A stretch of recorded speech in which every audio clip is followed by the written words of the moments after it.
ਜਦੋਂ यूपीए ਸਰਕਾਰ ਸੀ ਉਦੋਂ ਕਿਸਾਨਾਂ ਨੂੰ ਯੂਰੀਆ ਲੈਣ ਵਾਸਤੇ ਲੈਣਾਂ ਦੇ ਵਿੱਚ ਲੱਗਣਾ ਪੈਂਦਾ ਸੀ। ਮਤਲਬ ਮਾਹੌਲ ਖਰਾਬ ਹੋ ਜਾਂਦਾ ਸੀ ਕਿ ਯੂਰੀਆ ਜਿਹੜੀ ਲੋਕਾਂ ਨੂੰ ਲੈਣਾਂ ਦੇ ਵਿੱਚ ਲੱਗ ਕੇ ਲੈਣੀ ਪੈਂਦੀ ਸੀ। ਕਿ ਜਦੋਂ ਦੀ ਸਾਡੀ ਮੋਦੀ ਸਾਹਿਬ ਦੀ ਸਰਕਾਰ ਆਈ ਹੈ, ਅਸੀਂ ਕਦੇ ਵੀ ਤੁਸੀਂ ਦਿਖਾ ਦਿਓ ਕਿ ਯੂਰੀਏ ਦੀ ਲੈਣ ਲੱਗੀ ਹੋਵੇ। ਰਾਜਨੀਤਿਕ ਪਾਰਟੀਆਂ ਦੇ ਵਿੱਚ ਇਸ ਤਰ੍ਹਾਂ ਦੇ ਉਤਰਾਅ ਚੜ੍ਹਾਅ ਜਿਹੜੇ ਆਉਂਦੇ ਰਹਿੰਦੇ ਨੇ। ਸਰਕਾਰ ਨੇ ਬੜੀ ਖੁੱਲ੍ਹਦਿਲੀ ਦੇ ਨਾਲ 11 ਵਾਰ ਜਿਹੜੀ ਹੈਗੀ ਹੈ ਕਿਸਾਨ ਆਗੂਆਂ ਦੇ ਨਾਲ ਬੈਠਕ ਵੀ ਕੀਤੀ ਔਰ ਇੱਥੋਂ ਤੱਕ ਵੀ ਕਿਹਾ ਕਿ ਜਿਹੜੇ ਇਹ ਕਾਨੂੰਨ ਹੈ ਇਹਨਾਂ ਕਾਨੂੰਨਾਂ ਨੂੰ ਆਪਾਂ ਸਸਪੈਂਡ ਕਰ ਦਿੰਦੇ ਹਾਂ 1.5 ਸਾਲ ਲਈ।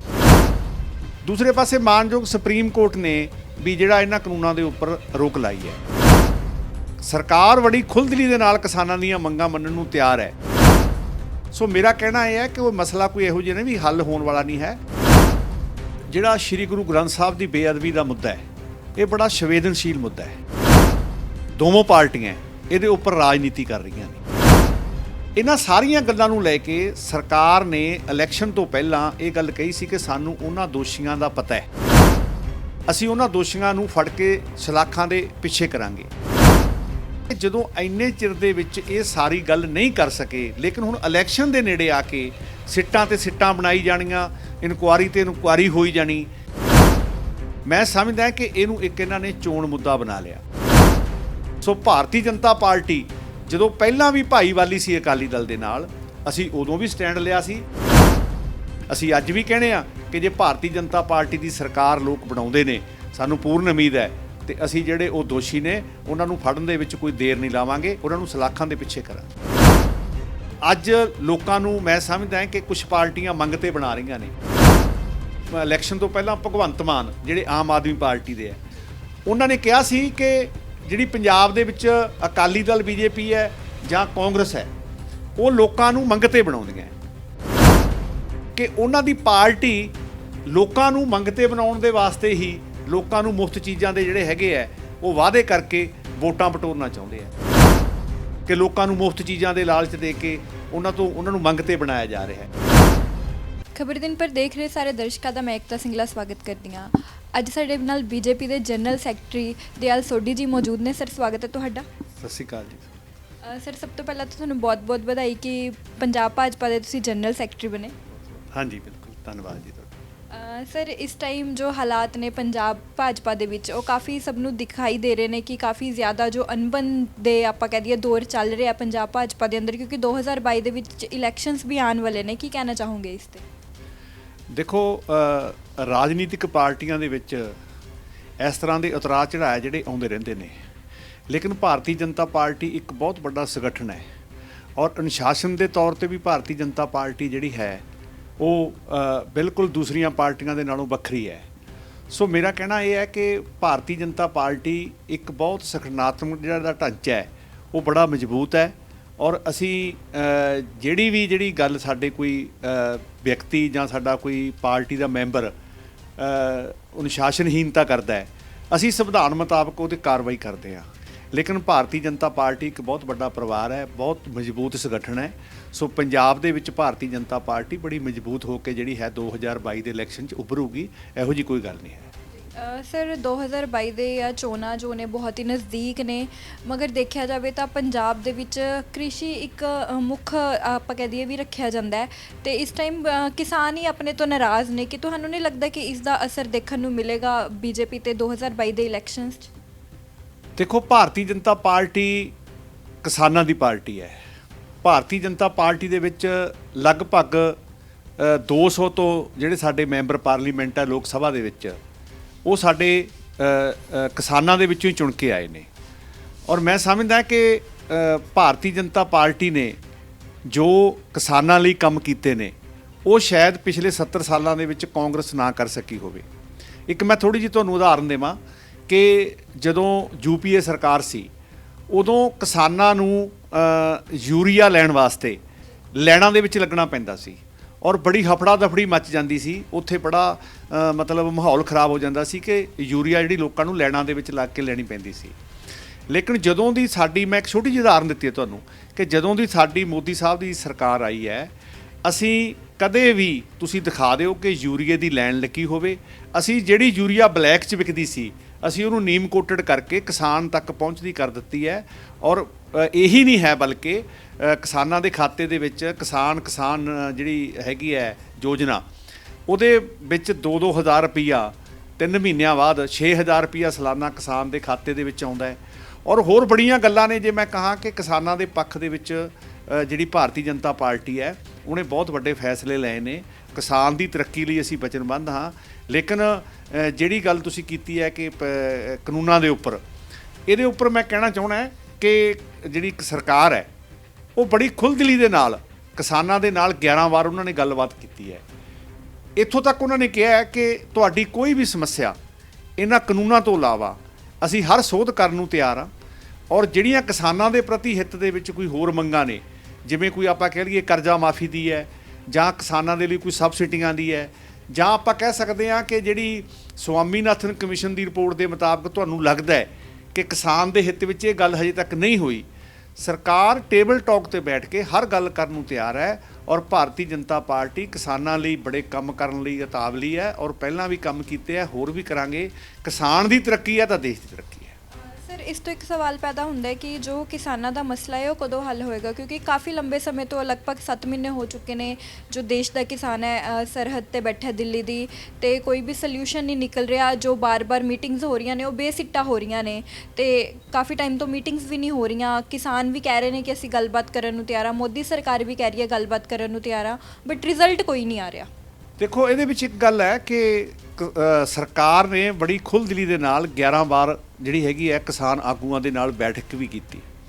ਔਰ ਇੱਥੋਂ ਤੱਕ ਵੀ ਕਿਹਾ ਕਿ ਜਿਹੜੇ ਇਹ ਕਾਨੂੰਨ ਹੈ ਇਹਨਾਂ ਕਾਨੂੰਨਾਂ ਨੂੰ ਆਪਾਂ ਸਸਪੈਂਡ ਕਰ ਦਿੰਦੇ ਹਾਂ 1.5 ਸਾਲ ਲਈ। ਔਰ ਇਹ ਵੀ ਕਹਿ ਦਿੱਤਾ ਕਿ ਆਪਾਂ ਇੱਕ ਕਮੇਟੀ ਬਣਾ ਦਿੰਦੇ ਹਾਂ। ਜਿਹੜੀ ਉਹ ਕਮੇਟੀ ਹੈ, ਜੇ ਉਹ ਕਮੇਟੀ ਕਹੂਗੀ ਤਾਂ ਆਪਾਂ 1.5 ਸਾਲ ਤੋਂ ਅੱਗੇ ਵੀ ਇਹਨਾਂ ਨੂੰ ਜਿਹੜਾ ਹੈ ਸਸਪੈਂਡ ਕਰ ਦਿਆਂਗੇ। ਦੂਸਰੇ ਪਾਸੇ ਮਾਨਯੋਗ ਸੁਪਰੀਮ ਕੋਰਟ ਨੇ ਵੀ ਜਿਹੜਾ ਇਹਨਾਂ ਕਾਨੂੰਨਾਂ ਦੇ ਉੱਪਰ ਰੋਕ ਲਾਈ ਹੈ। ਸੋ ਮੇਰਾ ਕਹਿਣਾ ਇਹ ਹੈ ਕਿ ਕੋਈ ਵੀ ਮਸਲਾ ਹੈ, ਚਾਹੇ ਉਹ ਕਿਸੇ ਦੇਸ਼ਾਂ ਦਾ ਮਸਲਾ ਹੋਵੇ, ਲੜਾਈ ਦਾ ਮਸਲਾ ਹੋਵੇ, ਉਹ ਟੇਬਲ ਟਾਕ ਤੇ ਬੈਠ ਕੇ ਹੱਲ ਹੋਣਾ ਹੈ। ਸਰਕਾਰ ਬੜੀ ਖੁੱਲ੍ਹਦਿਲੀ ਦੇ ਨਾਲ ਕਿਸਾਨਾਂ ਦੀਆਂ ਮੰਗਾਂ ਮੰਨਣ ਨੂੰ ਤਿਆਰ ਹੈ। ਲੇਕਿਨ ਕਿਸਾਨਾਂ ਵੱਲੋਂ ਵੀ ਕੋਈ ਪ੍ਰਪੋਜ਼ਲ ਆਵੇ, ਉਹ ਪ੍ਰਪੋਜ਼ਲ ਤੇ ਬੈਠ ਕੇ ਵਿਚਾਰ ਹੋਵੇ, ਵਿੱਚੋਂ ਰਸਤਾ ਨਿਕਲ ਆਉਂਦਾ ਹੈ। ਸੋ ਮੇਰਾ ਕਹਿਣਾ ਇਹ ਹੈ ਕਿ ਉਹ ਮਸਲਾ ਕੋਈ ਇਹੋ ਜਿਹਾ ਨਹੀਂ ਵੀ ਹੱਲ ਹੋਣ ਵਾਲਾ ਨਹੀਂ ਹੈ। ਸਰਕਾਰ ਬੜੀ ਖੁੱਲ੍ਹਦਿਲੀ ਦੇ ਨਾਲ ਕਿਸਾਨਾਂ ਨੂੰ ਸੱਦਾ ਦੇ ਰਹੀ ਹੈ। ਔਰ ਮੈਂ ਕਿਸਾਨ ਭਰਾਵਾਂ ਨੂੰ ਵੀ ਇਹੀ ਬੇਨਤੀ ਕਰਦਾ ਹਾਂ ਕਿ ਟੇਬਲ ਟਾਕ ਤੇ ਬੈਠ ਕੇ ਗੱਲ ਜਿਹੜੀ ਹੈਗੀ ਹੱਲ ਹੋਣੀ ਹੈ। ਜਿੱਥੇ ਅਸੀਂ ਇਹਨਾਂ ਕਾਨੂੰਨਾਂ ਬਾਰੇ ਗੱਲ ਕਰਦੇ ਹਾਂ, ਉੱਥੇ ਕਿਸਾਨ ਦੇ ਹਿੱਤਾਂ ਦੀ ਹੋਰ ਗੱਲ ਕਰਕੇ ਵੀ ਅਸੀਂ ਕਿਸਾਨਾਂ ਦੇ ਭਲੇ ਦੀ ਗੱਲ ਕਰੀਏ। ਜੇ ਕਿਸਾਨ ਖੁਸ਼ ਹੈ ਤਾਂ ਦੇਸ਼ ਖੁਸ਼ ਹੈ। ਸਰ, ਅਗਰ ਪੰਜਾਬ ਦੇ ਆਪਾਂ ਮਸਲਿਆਂ ਦੀ ਗੱਲ ਕਰੀਏ ਤਾਂ ਇੱਕ ਬਹੁਤ ਵੱਡਾ ਮੁੱਦਾ ਆਉਂਦਾ ਹੈ ਬੇਅਦਬੀ ਮਾਮਲੇ ਦਾ। ਸ਼੍ਰੀ ਗੁਰੂ ਗ੍ਰੰਥ ਸਾਹਿਬ ਜੀ ਦੀ ਬੇਅਦਬੀ ਹੋਈ ਸੀ, ਉਸ ਨੂੰ ਲੈ ਕੇ ਕਾਫੀ ਜ਼ਿਆਦਾ ਜੋ ਕੰਟਰੋਵਰਸੀ ਹੈ ਉਹ ਬਣੀ ਰਹੀ ਹੈ। ਗੋਲੀ ਕਾਂਡ ਵੀ ਹੋਇਆ ਤੇ ਉਸ ਦੇ ਵਿੱਚ ਕਾਂਗਰਸ ਵੀ ਘਿਰੀ ਨਜ਼ਰ ਆ ਰਹੀ ਹੈ ਤੇ ਅਕਾਲੀ ਦਲ ਵੀ ਘਿਰਿਆ ਨਜ਼ਰ ਆ ਰਿਹਾ ਹੈ। ਬਟ ਆਮ ਆਦਮੀ ਪਾਰਟੀ ਇਸ 'ਤੇ ਚੁੱਪ ਹੈ, ਬੀਜੇਪੀ ਇਸ 'ਤੇ ਚੁੱਪ ਹੈ। ਕਿ ਰੂਲਿੰਗ ਪਾਰਟੀ ਬਣਨ ਤੋਂ ਬਾਅਦ ਇਹਨਾਂ ਵੱਲੋਂ ਕੋਈ ਸੰਗਿਆਨ ਲਿੱਤਾ ਜਾਊਗਾ? ਦੇਖੋ, ਜਿਹੜਾ ਸ਼੍ਰੀ ਗੁਰੂ ਗ੍ਰੰਥ ਸਾਹਿਬ ਦੀ ਬੇਅਦਬੀ ਦਾ ਮੁੱਦਾ ਹੈ, ਇਹ ਬੜਾ ਸੰਵੇਦਨਸ਼ੀਲ ਮੁੱਦਾ ਹੈ। ਇਹਦੇ ਨਾਲ ਸਾਡੀਆਂ ਧਾਰਮਿਕ ਭਾਵਨਾਵਾਂ ਜੁੜੀਆਂ ਹੋਈਆਂ ਨੇ। ਇਹਦੇ ਵਿੱਚ ਮੈਂ ਜਿਹੜਾ ਹੁਣ ਦੇਖ ਰਿਹਾ ਕਿ ਜਿਹੜੀਆਂ ਦੋਵੇਂ ਪਾਰਟੀਆਂ ਇਹਦੇ ਉੱਪਰ ਰਾਜਨੀਤੀ ਕਰ ਰਹੀਆਂ ਨੇ। ਦੇਖੋ, ਕੈਪਟਨ ਸਾਹਿਬ ਨੇ ਹੱਥ 'ਚ ਗੁਟਕਾ ਫੜ ਕੇ ਕਿਹਾ ਕਿ ਅਸੀਂ ਜਿਹੜੇ ਬੇਅਦਬੀ ਦੇ ਦੋਸ਼ੀ ਹੈ, ਇਹਦੇ ਵਿੱਚ ਜਿਹੜੀਆਂ ਇੱਕ ਕੋਟਕਪੂਰੇ ਦੀ ਗੋਲੀ ਕਾਂਡ ਦਾ ਮਸਲਾ ਹੈ, ਇੱਕ ਜਿਹੜਾ ਬਾਈਬਲ ਕਲਾਂ ਦੇ ਵਿੱਚ ਜਿਹੜੀ ਬੇਅਦਬੀ ਹੋਈ, ਬਰਗਾੜੀ ਦੇ ਵਿੱਚ ਜਿਹੜੀ ਹੈਗੀ ਘਟਨਾ ਹੋਈ, ਇਹਨਾਂ ਸਾਰੀਆਂ ਗੱਲਾਂ ਨੂੰ ਲੈ ਕੇ ਸਰਕਾਰ ਨੇ ਇਲੈਕਸ਼ਨ ਤੋਂ ਪਹਿਲਾਂ ਇਹ ਗੱਲ ਕਹੀ ਸੀ ਕਿ ਸਾਨੂੰ ਉਹਨਾਂ ਦੋਸ਼ੀਆਂ ਦਾ ਪਤਾ ਹੈ, ਅਸੀਂ ਉਹਨਾਂ ਦੋਸ਼ੀਆਂ ਨੂੰ ਫੜ ਕੇ ਸਲਾਖਾਂ ਦੇ ਪਿੱਛੇ ਕਰਾਂਗੇ। ਲੇਕਿਨ ਦੇਖੋ, ਅੱਜ 4.5 ਸਾਲ ਤੋਂ ਉੱਪਰ ਗੱਲ ਹੋ ਗਈ ਹੈ। ਸਰਕਾਰ ਕੋਲੇ ਸਾਰਾ ਉਹਨਾਂ ਦਾ ਤੰਤਰ ਹੈ, ਸਾਰੀ ਉਹਨਾਂ ਦੀ ਪੁਲਿਸ ਹੈ, CM ਸਾਹਿਬ ਕੋਲੇ ਹੋਮ ਮਿਨਿਸਟਰ ਆਪ ਨੇ, ਉਹਨਾਂ ਕੋਲੇ ਗ੍ਰਹਿ ਵਿਭਾਗ ਹੈ। ਸੋ ਮੇਰਾ ਕਹਿਣਾ ਇਹ ਹੈ ਕਿ ਜਦੋਂ ਇੰਨੇ ਚਿਰ ਦੇ ਵਿੱਚ ਇਹ ਸਾਰੀ ਗੱਲ ਨਹੀਂ ਕਰ ਸਕੇ, ਲੇਕਿਨ ਹੁਣ ਇਲੈਕਸ਼ਨ ਦੇ ਨੇੜੇ ਆ ਕੇ ਸਿੱਟਾਂ ਤੇ ਸਿੱਟਾਂ ਬਣਾਈ ਜਾਣੀਆਂ, ਇਨਕੁਆਰੀ ਤੇ ਇਨਕੁਆਰੀ ਹੋਈ ਜਾਣੀ, ਮੈਂ ਸਮਝਦਾ ਕਿ ਇਹਨੂੰ ਇੱਕ ਇਹਨਾਂ ਨੇ ਚੋਣ ਮੁੱਦਾ ਬਣਾ ਲਿਆ।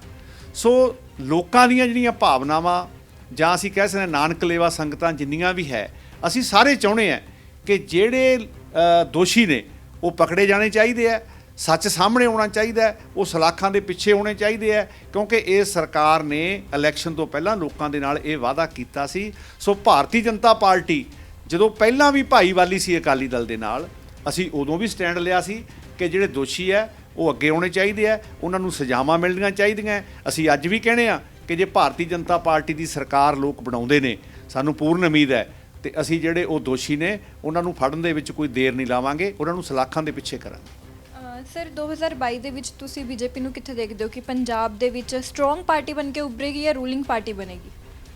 ਦੇਖੋ ਇਸ ਤਰ੍ਹਾਂ ਹੈ ਕਿ ਭਾਰਤੀ ਜਨਤਾ ਪਾਰਟੀ ਬੂਥ ਤੋਂ ਲੈ ਕੇ, ਬੂਥ ਦੀ ਛੋਟੀ ਇਕਾਈ ਤੋਂ ਲੈ ਕੇ ਜ਼ਿਲ੍ਹੇ ਤੱਕ, ਬਲਾਕ ਤੱਕ, ਸਟੇਟ ਤੱਕ ਸਾਡਾ ਪੂਰਾ ਜਿਹੜਾ ਹੈਗਾ ਉਹ ਸੰਗਠਨ ਦਾ ਇੱਕ ਢਾਂਚਾ ਬਣਿਆ ਹੋਇਆ ਹੈ।